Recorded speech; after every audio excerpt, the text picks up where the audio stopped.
Welcome student. देखिए आज मैं आप लोग को वाटर इक्विवेलेंट के बारे में बताऊंगा। ये एक नया टॉपिक है, इसको समझ लेते हैं।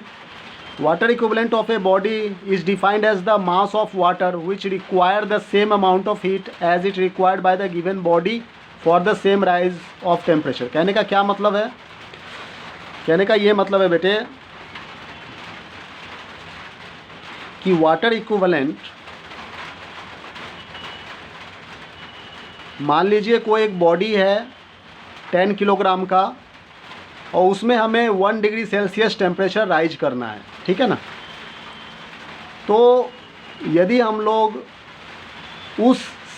तो जितना अमाउंट ऑफ हीट की रिक्वायर्ड हुई, मतलब 10 किलोग्राम बॉडी में 1 डिग्री सेल्सियस टेम्परेचर को राइज करने के लिए जितना अमाउंट ऑफ हीट की रिक्वायर्ड हुई, सेम अमाउंट ऑफ हीट यदि हम लोग वाटर में अप्लाई करें फॉर 1 डिग्री सेल्सियस टेम्परेचर को राइज करने के लिए, तो जितना वाटर की ज़रूरत पड़ेगी वही उस बॉडी का वाटर इक्विवेलेंट हो जाएगा, है कि नहीं।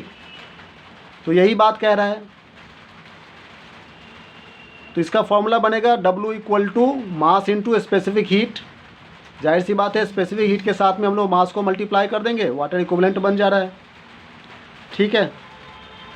मतलब वही हीट कैपेसिटी जैसा ही है। हीट कैपेसिटी में भी देखिए मास इंटू स्पेसिफिक हीट किया था, यहाँ भी mass into specific heat, same formula है दोनों का। तो हीट कैपेसिटी को एक बॉडी का था, बॉडी में 1 डिग्री सेल्सियस राइज करने के लिए जितना अमाउंट ऑफ हीट की ज़रूरत पड़ी थी वो उसकी हीट कैपेसिटी थी, ठीक है ना। अब same amount of heat, same मतलब 1 डिग्री सेल्सियस टेम्परेचर को राइज करने के लिए वाटर में हम लोग सेम अमाउंट ऑफ हीट दे रहे हैं और 1 डिग्री सेल्सियस को राइज करने के लिए जितना वाटर हो रहा है वो उस बॉडी का वाटर इक्विवेलेंट है, ठीक है ना। मान लो 10 किलोग्राम का एक ऑब्जेक्ट है। अब उस 10 किलोग्राम के ऑब्जेक्ट में हमने 1 डिग्री सेल्सियस टेम्परेचर राइज करना है, तो 10 कैलोरी हीट की ज़रूरत पड़ रही है, ठीक है ना।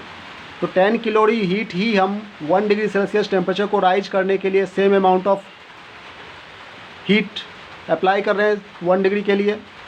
जितना वाटर की ज़रूरत पड़ेगी वो वाटर उस बॉडी का इक्विवेलेंट है कि नहीं। और वाटर इक्विवेलेंट की यूनिट होती है ग्राम CGS में, ठीक है ना। और ऐसा सिस्टम में इसकी किलोग्राम हो जाएगा। बहुत ही आसान सा टॉपिक है ये। Thank you very much.